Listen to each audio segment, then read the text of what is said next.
सभी स्टूडेंट्स को मेरा प्यार भरा आदाब। स्टूडेंट्स, लास्ट लेक्चर में हमने डिस्कस की थी first type of immunity, that was innate immunity, सहज प्रतिरक्षा। और आज की क्लास में हम जो डिस्कस करने जा रहे हैं वो है second type of immunity, that is acquired और adaptive immunity. When we talk about the innate immunity, it is non-specific type of immunity. It should always show a same type of response to all pathogens. But if we talk about the acquired or adaptive immunity, it is more specific and more powerful than innate immunity. तो आज हम बात करने जा रहे हैं acquired immunity, उपार्जित प्रतिरक्षा। तो जब हम बात करते हैं acquired immunity, it is always ready to learn and remember. ये हमेशा सीखने के लिए और याद रखने के लिए तैयार रहती है। इसको मैं सरल शब्दों में ऐसे समझा सकता हूं कि जब हम बात करते हैं एक्वायर्ड इम्यूनिटी, तो ये 3R कंसेप्ट है।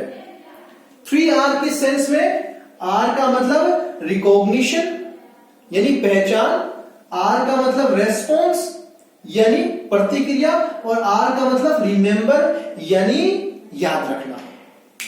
यानी ये पहचान सकती है, प्रतिक्रिया कर सकती है, और भविष्य में अगर वही पैथोजन फिर से इंसान को संक्रमित करता है तो उसके खिलाफ तेजी से और बहुत इंटेंस रेस्पॉन्स शो कर सकती है। तो जब हम उपार्जित प्रतिरक्षा की बात करेंगे तो जो सहज प्रतिरक्षा इन्नेट इम्यूनिटी है, उसी तरीके से इसकी भी कुछ खासियत है, इसके भी कुछ फीचर्स हैं। तो सबसे पहले जो सबसे इंपॉर्टेंट फीचर है कि साहब जो एक्वायर्ड इम्यूनिटी है ये एंटीजेनिक स्पेसिफिसिटी शो करती है। यानी अलग अलग प्रकार के पैथोजेंस हैं, उनके अलग अलग प्रकार के जो एंटीजेंस हैं उनके बीच में डिस्क्रिमिनेशन कर सकती है। ये पहचान सकती है कि साहब ये कौन सा एंटीजन है। दूसरा कि साहब ये मेमोरी क्रिएट कर सकती है। मेमोरी किस सेंस में? मान लो किसी इंसान को किसी पैथोजन का इंफेक्शन हुआ तो एक्वायर्ड इम्यूनिटी क्या करेगी? उस वक्त तो उस पैथोजन के खिलाफ लड़ेगी ही, ये भविष्य में अगर वही पैथोजन फिर से संक्रमित करता है व्यक्ति को तो वो जो मेमोरी सेल्स है वो तेजी से उस पैथोजन के खिलाफ एक्शन में आ जाएंगी। तो एक तो ये नॉन स्पेसिफिक जैसा इनेट थी उसके मुकाबले क्या है? स्पेसिफिक है। दूसरा, वहां पे मेमोरी सेल जनरली जनरेट नहीं होती है, लेकिन जब एक्वायर्ड इम्यूनिटी की बात करते हैं तो यहां पे मेमोरी सेल्स हैं।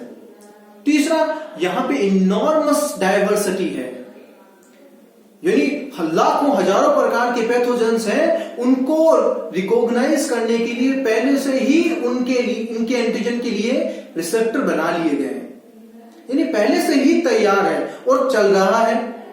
तो जो यहां पे अडेप्टिव शब्द है, ये अडेप्टिव सेंस में है कि कोई नया फॉरेन पैथोजन है उसको पहचानने का काम अभी भी जारी है, पहले भूतकाल में भी जारी था, और भविष्य में आने वाला जो पैथोजन है उसके लिए भी रिसेप्टर जनरेट किए जा रहे हैं। और ये अडेप्टिव किस सेंस में कि सब यहां पे दो प्रोसेस ऐसी हैं जो इसको इनॉर्मस डाइवर्सिटी प्रोवाइड करती है।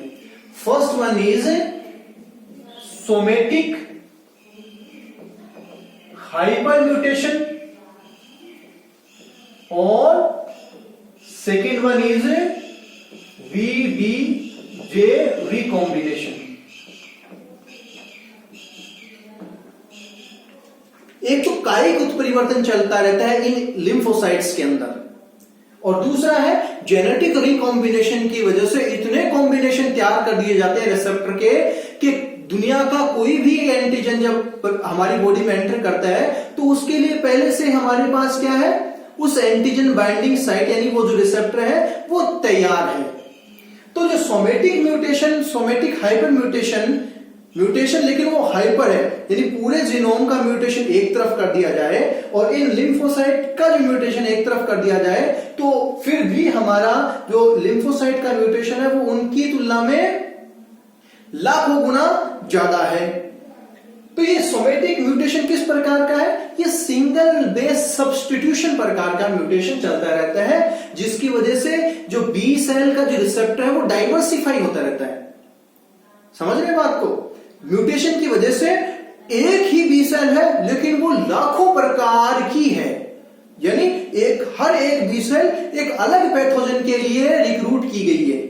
और वो रिक्रूटमेंट किस बेस पे किया गया है कि वहां पे म्यूटेशन चल रहा है और म्यूटेशन की वजह से उसका रिसेप्टर अलग अलग प्रकार का तैयार हो रहा है। और दूसरा कौन सा है? Genetic recombination. इसको थोड़ा सा समझने की कोशिश करेंगे कि हम जानते हैं कि जो लिम्फोसाइट है उनका क्रोमोसोमल नंबर 2, 14 और 22, इनमें क्या होता है कि जो एंटीबॉडी है, इस एंटीबॉडी की ये क्या है? हैवी चेन, और ये क्या है? Light chain. तो इन हैवी चेन और इन लाइट चेन को एनकोड करने वाली जो जीन सेगमेंट है वो किन पर होती है? Chromosome number 2, 14 and 22। इन पर इन हैवी और लाइट चेन को एनकोड करने वाली जीन सेगमेंट्स होती है। इन जीन सेगमेंट में क्या चलता रहता है? Genetic recombination. इस जेनेटिक रिकॉम्बिनेशन की वजह से लाखों प्रकार के कॉम्बिनेशन तैयार होते हैं। किनके? बी और टी सेल के रिसेप्टर्स के।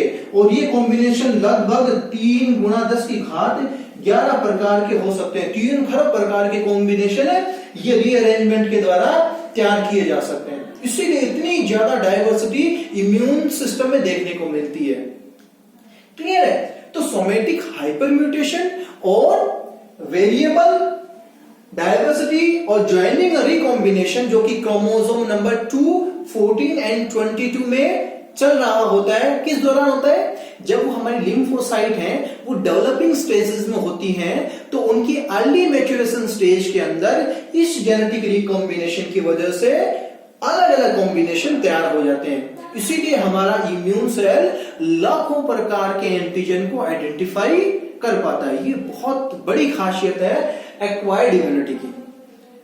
सबसे बड़ी इतनी ज्यादा डाइवर्सिटी, और सेकंड वन इज मेमोरी। तो 3 चीजें याद रखनी है इसके अंदर। एक्वायर्ड इम्यूनिटी के अंदर एक तो साहब इसकी डाइवर्सिटी इनॉर्मस है, दूसरी कि साहब ये एंटीजेनिक स्पेसिफिसिटी रखता है, और तीसरी है ये सब मेमोरी क्रिएट कर सकता है। इसके साथ साथ इसकी सबसे जो बड़ी कमी है वो क्या है कि सब जैसे ही पैथोजन बॉडी में एंटर करता है तो इन्फेक्शन के जस्ट बाद में ये काम नहीं करती। जैसा इनेट इम्यूनिटी क्या करती थी, जैसे ही पैथोजन आया कुछ घंटों में रेस्पॉन्स स्टार्ट कर देती थी। लेकिन एक्वायर्ड इम्यूनिटी की सबसे बड़ा ड्रॉबैक ये है कि साहब ये कुछ वक्त लेगी। इसीलिए फिर कंसेप्ट इम्यूनिटी का आया, लोगों ने वैक्सीन डेवलप करना स्टार्ट किया। क्यों? क्योंकि कुछ पैथोजन ऐसे हैं जिसको अगर तुरंत उसका समाधान नहीं किया जाए तो वो मौत का कारण बन सकते हैं। क्लियर? तो सबसे बड़ा इसका ड्रॉबैक क्या है कि सब ये इन्फेक्शन के बाद में कुछ वक्त लेगी अपना रेस्पॉन्स शो करने के लिए। क्लियर? तो एक बार मैं फिर से आपके लिए रिवाइज कर देता हूं। एक्वायर्ड के सेंस में कि सब पूरी जिंदगी भर हम अलग अलग प्रकार के पैथोजन से अपने आप को बचाने के लिए इसको एक्वायर करते रहते हैं। अडेप्टिव किस सेंस में कि सब लाखों प्रकार के पैथोजन्स के लिए अलग अलग प्रकार के रिसेप्टर तैयार करने का जो काम है, जो अडेप्टेशन है, वो चलता रहता है। ये एंटीजेनिक स्पेसिफिसिटी शो करती है। सेल्फ और नॉन सेल्फ में क्या कर सकती है? भेद कर सकती है कि कौन सा मेरा है, कौन सा पराया है। जैसे ग्राफ्ट रिजेक्शन का है कि साहब किसी ने किसी को किडनी दी तो कई स्वीकार होगी, एक्सेप्ट होगी या रिजेक्ट होगी। तो जो ग्राफ्ट रिजेक्शन है यानी सेल्फ नॉन सेल्फ का जो भेद है वो करने में सक्षम होती है। इसका रेस्पॉन्स टाइम लेट होता है, यानी एक बार इन्फेक्शन हो गया तो 5 से 7 दिन के बाद में ही इम्यूनिटी डेवलप होती है। और सबसे इंपॉर्टेंट क्या कि साहब ये मेमोरी क्रिएट कर सकती है। तो अब इस एक्वायर्ड इम्यूनिटी को हम ओवरऑल देखने की कोशिश करते हैं कि साहब ये एक्वायर्ड इम्यूनिटी कैसे काम करती है। तो एक्वायर्ड इम्यूनिटी को हम 2 भागों में क्लासिफाई करके इसका अध्ययन करते हैं। ये जो क्लासिफिकेशन है ये केवल इस बेस पे किया गया है कि साहब जो हमारी इम्यून सेल्स हैं वो एक्टिवली इन्वॉल्व हैं या नहीं है। अगर हमारी इम्यून सेल्स इसमें एक्टिवली इन्वॉल्व है तो हम उसका नाम दे देंगे एक्टिव एक्वायर्ड इम्यूनिटी। अगर हमारी इम्यून सेल्स इसमें एक्टिवली पार्टिसिपेट नहीं करती तो हम इसका नाम दे देते हैं पैसिव एक्वायर्ड इम्यूनिटी। और फिर दोनों ही प्रकार की इम्यूनिटी को नेचुरल और आर्टिफिशियल दो टाइप्स में डिवाइड किया गया है। तो सबसे पहले हम स्टडी करते हैं नेचुरल एक्टिव एक्वायर्ड इम्यूनिटी। देखो नेचुरल का मतलब क्या है कि सब ये जो इम्यूनिटी है it occurs when a person is expose to a pathogen naturally. अगर कोई व्यक्ति किसी पैथोजन से प्राकृतिक रूप से क्या होता है संक्रमित होता है तो इस प्रकार की इम्यूनिटी को हम क्या कहते हैं नेचुरल एक्टिव एक्वायर्ड इम्यूनिटी।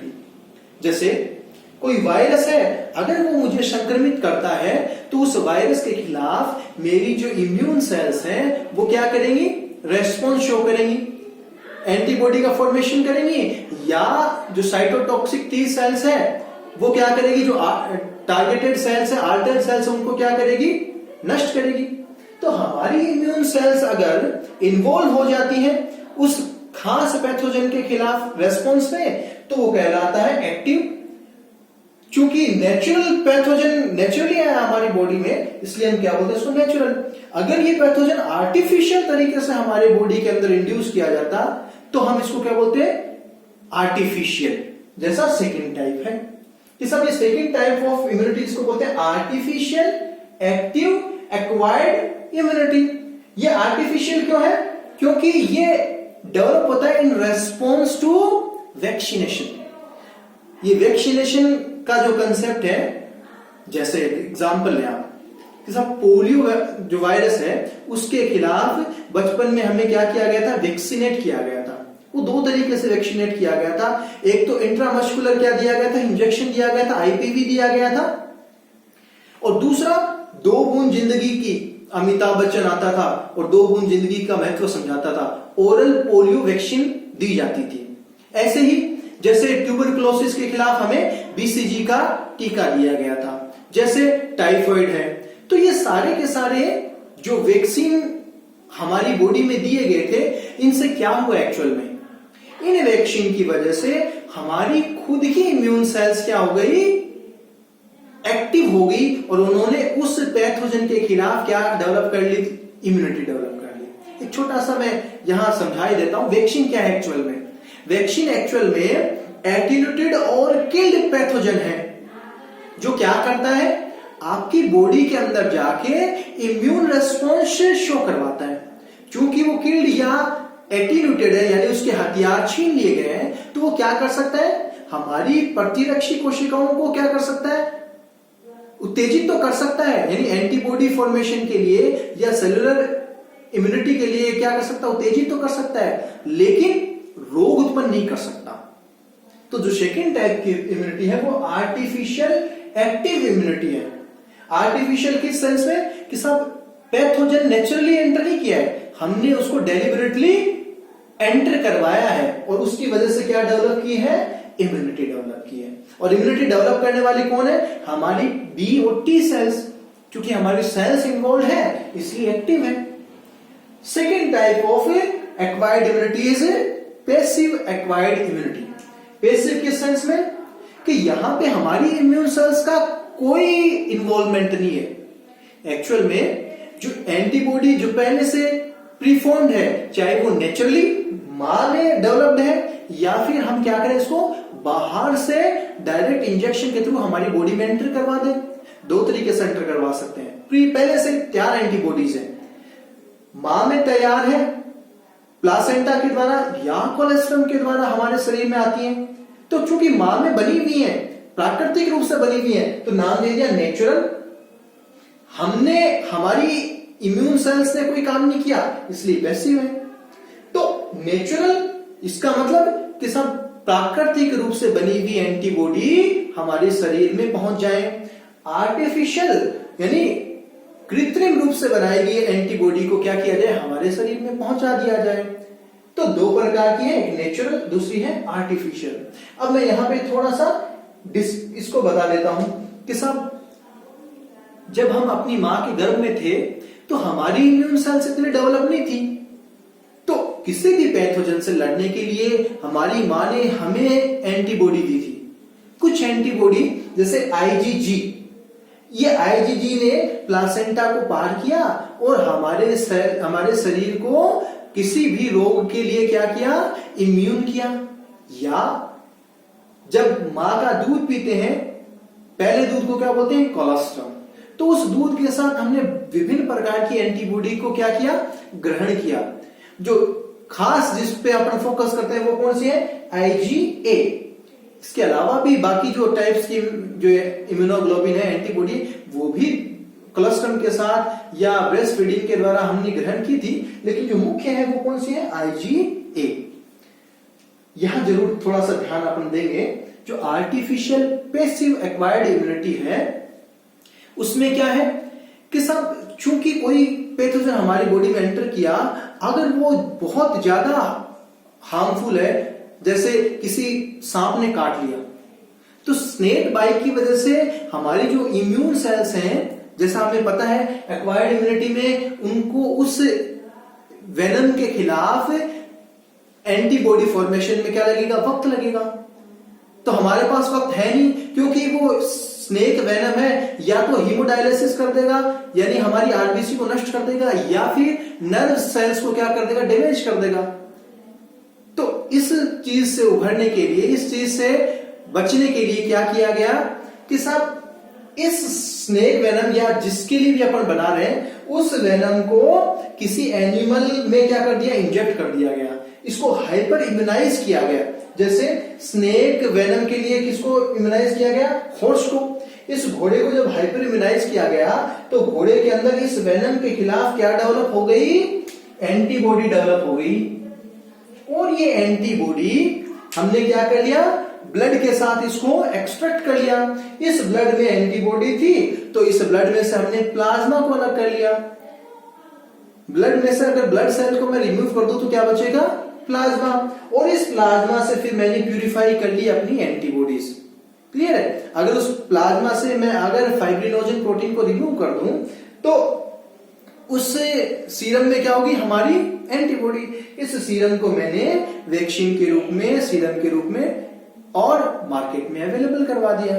तो इस प्रकार जो एंटी स्नेक वेनम सीरम है वो किस प्रकार की इम्यूनिटी है, हाथों हाथ मिलती है। किस प्रकार की है, आर्टिफिशियल, क्योंकि बाहर बनाई गई है। उसके बाद में आर्टिफिशियल और पैसिव किस सेंस में, मेरी इम्यून सेल्स ने कोई इसमें रोल प्ले नहीं किया है। तो इस प्रकार हम एक्वायर्ड या एडेप्टिव इम्यूनिटी को मोटे मोटे तौर पे दो भागों में बांटकर समझ सकते हैं। एक्चुअल में एक्वायर्ड इम्यूनिटी या एडेप्टिव इम्यूनिटी दो प्रकार की है, जो मैं एक अलग लेक्चर तैयार करूंगा, जिसका नाम हमने पहले डिस्कस किया। एक ह्यूमोरल इम्यूनिटी और दूसरा प्रकार की इम्यूनिटी कौन सी है, cell mediated immunity. Thank you so much student.